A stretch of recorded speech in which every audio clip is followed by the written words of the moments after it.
Halo, apa kabar Sobat Reform sekalian? Assalamualaikum warahmatullahi wabarakatuh. Kita bertemu lagi dalam pembahasan mengenai pembangunan reformasi birokrasi instansi pemerintah atau yang kita kenal dengan pembangunan RB Mikro. Nah, pada kesempatan kali ini kita akan membahas mengenai tahapan pembangunan reformasi birokrasi serta bagaimana penyusunan roadmap reformasi birokrasi. Kita akan bahas satu persatu. Nah, yang pertama, Sobat Reform sekalian, karena berdasarkan Permenpan 3 tahun 2023, ada dua jenis reformasi birokrasi yang perlu dilakukan oleh instansi pemerintah.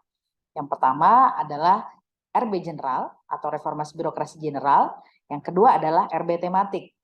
Nah, dalam reformasi birokrasi general, Sobat Reform sekalian, ada 5 tahapan yang perlu dilakukan oleh instansi pemerintah. Yang pertama adalah menetapkan kegiatan utama prioritas. Yang kedua adalah menetapkan target kegiatan utama. Yang ketiga adalah menyusun rencana aksi.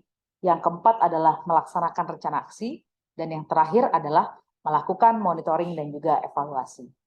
Adapun pada penyusunan pembangunan RB tematik, ada 6 tahapan. Yang pertama adalah memilih tema. Yang kedua adalah mengidentifikasi masalah dari tema tersebut atau isu tersebut. Kemudian yang ketiga adalah menetapkan kinerja atau logical framework yang dibutuhkan. Selanjutnya adalah menyusun rencana aksi, kemudian melaksanakan rencana aksi tersebut, dan tentu yang terakhir atau yang keenam adalah melakukan monitoring dan juga evaluasi. Kita akan bahas satu persatu dari keduanya. Oke, Sobat Reform sekalian, yang pertama adalah pembangunan RB General. Seperti yang tadi sudah saya sampaikan bahwa ada 5 tahapan yang perlu dilalui. Tahapan pertama dan tahapan kedua yaitu menetapkan prioritas kegiatan utama dan juga menetapkan target kegiatan utama. Ini adalah tahapan terpenting Sobat Reform sekalian. Karena dua tahapan ini juga nanti akan menjadi bagian dari penjelasan dalam roadmap reformasi birokrasi yang akan Sobat Reform sekalian susun. Oke, kita bahas satu-satu ya Sobat Reform. Apa sih yang dimaksud dengan menetapkan kegiatan prioritas kegiatan utama dan bagaimana menetapkan targetnya?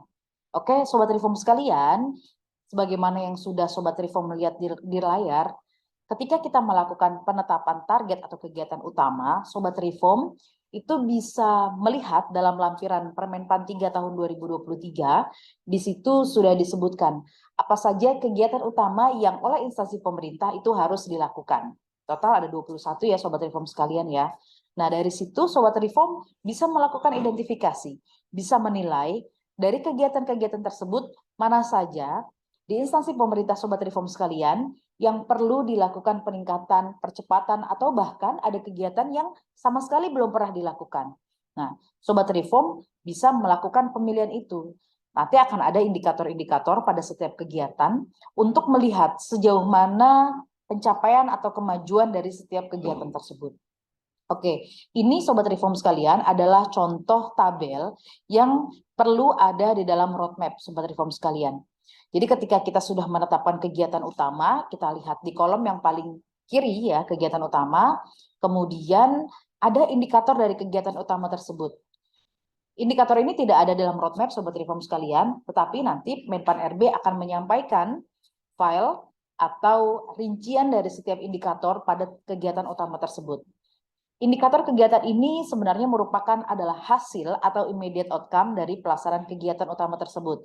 Artinya, kalau kegiatan utama tersebut sudah dilakukan oleh Sobat Reform sekalian, maka seharusnya indikator ini mengalami kenaikan atau kemajuan. Nah, sebagai contoh Sobat Reform, di sini ada kegiatan utama penyederhanaan birokrasi ya, yang sudah dilakukan oleh seluruh instansi pemerintah. Indikatornya adalah tingkat implementasi penyederhanaan birokrasi. Kemudian di sini juga ada pelaksanaan sistem kerja baru dan juga fleksibilitas bekerja pegawai ASN.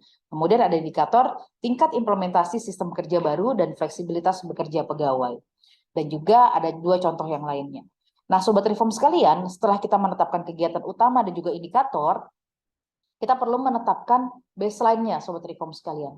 Jadi, baseline-nya terakhir di tahun 2022, berapa capaian dari indikator tersebut? Kalau indikatornya ternyata baru, belum pernah dilakukan pengukuran pada tahun sebelumnya, Sobat Reform cukup bisa menambahkan strip atau NA karena memang datanya tidak ada. Tetapi bagi indikator yang sudah ada datanya, Sobat Reform bisa lihat mungkin ada di laporan hasil evaluasi yang sudah disampaikan di dalam LHRB ya Sobat Reform sekalian, maupun data tersebut bisa diambil atau dimiliki karena sudah diberikan oleh instansi pemerintah pengampu indikator tersebut. Nah, kemudian sudah kita tuliskan baseline-nya, kita tetapkan Sobat Reform sekalian target tahunannya. Kalau periode roadmap-nya sampai dengan tahun 2024, maka Sobat Reform perlu breakdown setiap tahunnya. Berapa target realisasi indikator tersebut. Jadi kalau di tahun 2023 berapa, 2022 berapa.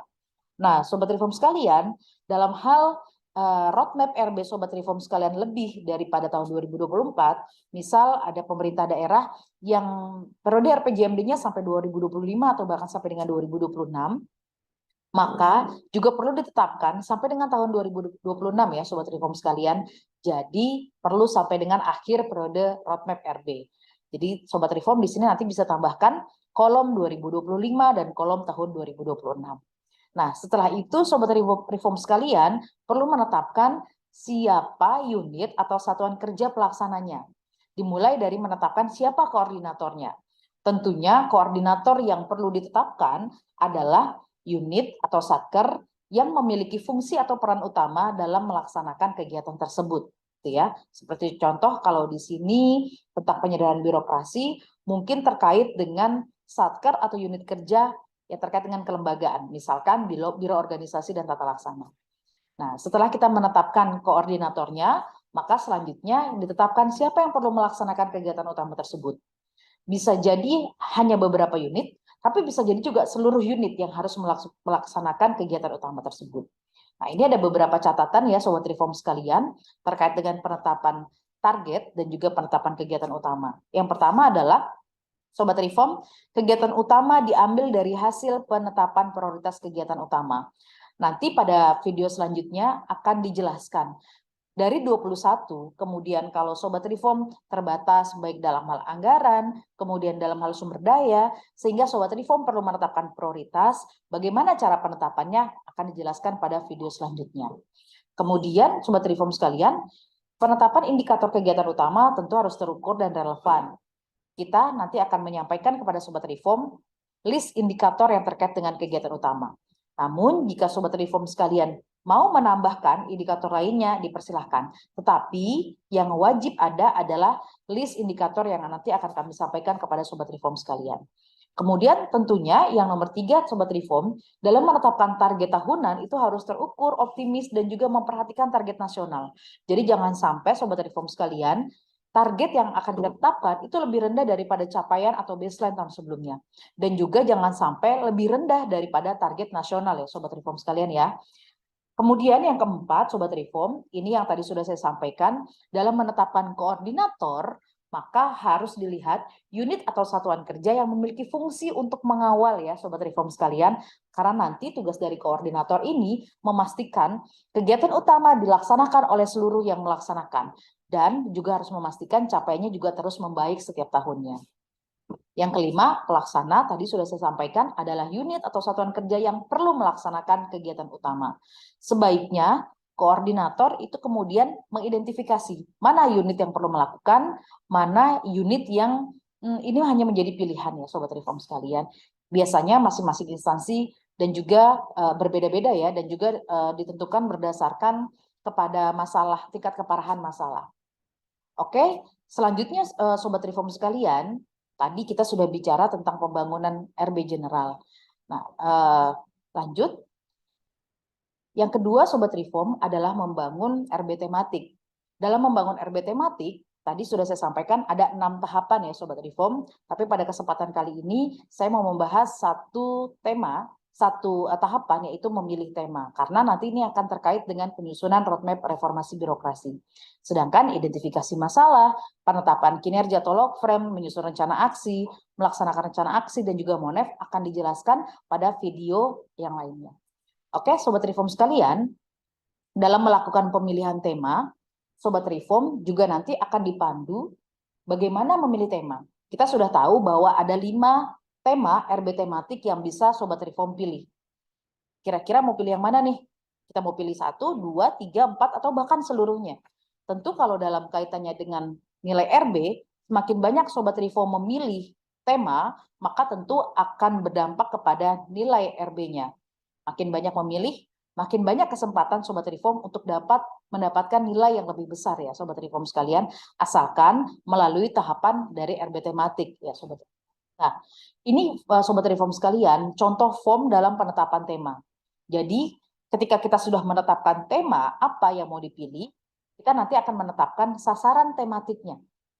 Kemudian, apa sih sasaran tematik? Sobat Reform, sasaran tematik ini adalah kondisi hasil yang ingin diwujudkan oleh Sobat Reform sekalian terkait dengan tema tersebut. Jadi misal, kalau mengambil tema investasi, tentu kondisi yang ingin diwujudkan adalah semakin meningkat investasinya, semakin meningkat realisasi investasinya. Kalau itu tentang inflasi, tentu semakin terkendali inflasinya, sehingga pertumbuhan ekonomi akan semakin bertumbuh atau meningkat. Nah, setelah kita menetapkan kondisi hasil, kita menetapkan indikator. Apa saja indikator untuk mengukur kondisi tersebut atau sasaran tersebut? Tentu kalau misalkan kita meningkatnya investasi, kita bisa menggunakan indikator realisasi investasi misalkan. Kemudian setelah kita menetapkan indikator, kita identifikasi baseline indikator tersebut. Di tahun 2022 berapa nilai realisasi investasi yang sudah dicapai oleh instansi pemerintah, oleh pemerintah daerah, Sobat Reform sekalian. Kemudian kita tetapkan targetnya, berapa yang akan kita capai di tahun 2023 dan berapa yang akan kita capai di tahun 2024. Nah, Sobat Reform sekalian, inilah form ya yang dapat digunakan oleh Sobat Reform sekalian dalam menetapkan tema.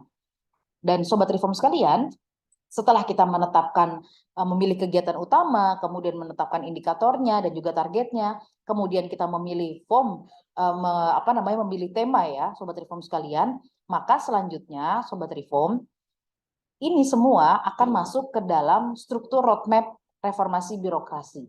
Jadi Sobat Reform bisa lihat di dalam tayangan ini, secara umum ada 5 bab ya Sobat Reform sekalian dalam penyusunan roadmap RB. Ini adalah format minimal ya Sobat Reform sekalian, artinya kalau Sobat Reform ingin menambahkan bab lain terkait dengan penjelasan yang tidak ada di dalam modul ini, itu dipersilahkan. Yang pertama Sobat Reform sekalian, itu ada ringkasan eksekutif ya. Ini hanya seperti ikhtisar tentang apa sih yang ditulis ya di dalam roadmap RB ini. Kemudian di bab 1, pendahuluan, bercerita tentang latar belakang penyusunan roadmap RB. Nah, tentu latar belakangnya karena terjadi penyesuaian kebijakan nasional, kemudian karena perlunya percepatan reformasi birokrasi, maka dilakukan penyesuaian atau perubahan roadmap. Kemudian Sobat Reform pada bab 2 itu adalah menceritakan tentang gambaran birokrasi di instansi Sobat Reform sekalian. Jadi Sobat Reform bisa memotret gambaran existingnya itu dengan mengidentifikasi baseline pada setiap indikator-indikator yang tadi sudah kita ceritakan ya Sobat Reform ya pada masing-masing kegiatan utama. Nah ini Sobat Reform sekalian, sebenarnya nanti ada di sebelah sini ya contohnya ya. Ini contoh kita mengidentifikasi baseline atau kondisi existing ya Sobat Reform ya. Kemudian yang di bab 3 Sobat Reform sekalian, Sobat Reform baru kemudian menceritakan apa sih agenda RB di instansi Sobat Reform. Dari mulai kita menetapkan tujuan dan sasaran RB, sampai kemudian kita menetapkan apa yang akan kita lakukan terkait dengan RB general, dan yang kemudian apa yang akan kita lakukan terkait dengan RB tematik. Nah, Sobat Reform dalam menetapkan tujuan dan sasaran RB, maka tentu Sobat Reform perlu untuk mengikuti ya tujuan dan sasaran RB yang sudah ditetapkan di dalam Permenpan 3 tahun 2023. Jika ada inisiatif tambahan ya yang tidak ada di dalam roadmap tersebut, itu dipersilahkan ya Sobat Reform sekalian, tetapi dengan catatan ini terkait dengan isu pembangunan. Nah, kemudian dalam perencanaan RB General, tadi sudah kita bahas di bagian sebelumnya, kita nanti akan menetapkan kegiatan utama dan juga targetnya. Sobat Reform bisa memasukkan tabel yang tadi sudah kita bahas di depan, itu ke dalam bagian ini ya, dalam bab ini. Kemudian terkait dengan penetapan tema dan juga target RB tematik, Sobat Reform juga bisa memasukkan form yang tadi juga sudah saya sampaikan sebelumnya ke dalam bab 3 ini. Silahkan kalau mau ditambahkan tentang terkait dengan penjelasan pada tabel tersebut, itu silahkan ya. Yang penting penjelasannya adalah memperjelas. Jangan sampai kemudian penjelasannya membuat justru bingung ya, atau mensalah tafsirkan maksud dari tabel tersebut. Kemudian di bab 4, Sobat Reform sekalian, itu bercerita tentang bagaimana pelaksanaannya. Siapa yang nanti akan melaksanakan, siapa yang terlibat, dan juga apa saja perannya. Ya, misalkan Sekjen, Sekda, Sestama ya, atau Sesma itu berperan sebagai koordinator, apa saja perannya. Kemudian misalkan Sobat Reform sudah ada STU, bagaimana fungsi dari STU ini. Kalau Sobat Reform membangun tim RB, bagaimana peran tim RB, apa saja perannya. Begitupun sampai dengan ke unit. Jadi di dalam bab 4 ini yang pertama menceritakan tentang bagaimana pelaksanaannya ya, how, menjawab how. Kemudian yang kedua, Sobat Reform juga perlu menceritakan mekanisme MONEF, monitoring dan evaluasi RB.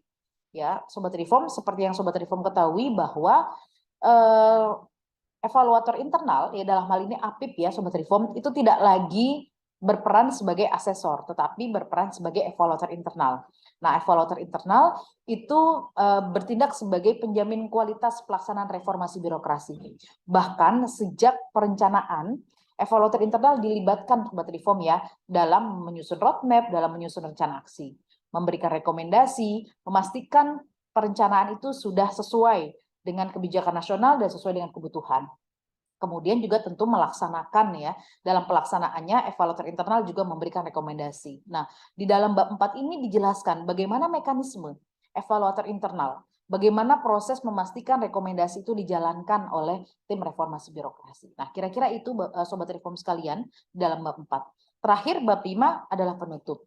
Nah, Sobat Reform sekalian, jadi ini ada beberapa hal ya yang penting atau misalkan perlu Sobat Reform highlight atau ketahui.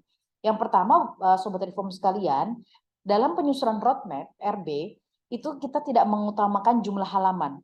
Jadi bukan semakin tebal semakin baik ya Sobat Reform. Roadmap RB yang baik adalah roadmap RB yang applicable, bukan roadmap RB yang banyak halamannya. Roadmap RB yang baik adalah roadmap RB yang bisa menjadi pedoman bagi Sobat Reform sekalian dalam melaksanakan RB. Maka kalau ternyata jumlah halaman itu justru membuat bingung Sobat Reform sekalian, tentunya itu bukan roadmap RB yang baik. Tetapi kalau jumlah halamannya tidak banyak, tetapi jelas dan juga bisa dilaksanakan, itu tentu yang paling baik Sobat Reform sekalian. Jadi, sekali lagi Kementerian Pan-RB tidak menilai seberapa tebal halaman dalam roadmap RB Sobat Reform sekalian. Yang penting substansinya itu harus masuk ya Sobat Reform sekalian.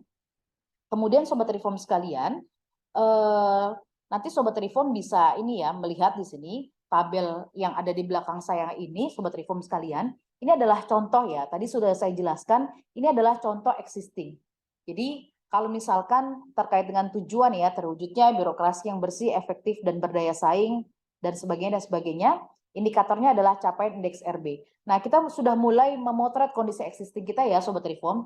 Misalkan target RB nasional adalah baik. Nah, target RPJMD kita 71. Nah, berapa existing kita sekarang? Ternyata misalkan kita masih 56 gitu ya, kita belum 71. Nah, ini makanya perlu dilakukan perbaikan. Begitupun dengan indikator-indikator yang lain. Sobat Reform di video sebelumnya sudah tahu bahwa ada beberapa indikator yang menjadi indikator sasaran. Seperti misalkan indeks SPBE, capaian akuntabilitas kinerja, capaian akuntabilitas keuangan, survei penilaian integritas, SKM, indeks berakhlak, employee engagement. Nah, Sobat Reform bisa memotret kondisi existing RB instansi pemerintah Sobat Reform sekalian dengan menggunakan indikator-indikator tersebut. Nah, itu kurang lebih Sobat Reform sekalian penjelasan pada video kali ini. Bagaimana? Apakah semakin memperjelas atau tidak? Kalau ada pertanyaan, silahkan ya, jangan ragu hubungi kami di Kementerian Pan-RB. Terima kasih semua. Assalamualaikum warahmatullahi wabarakatuh.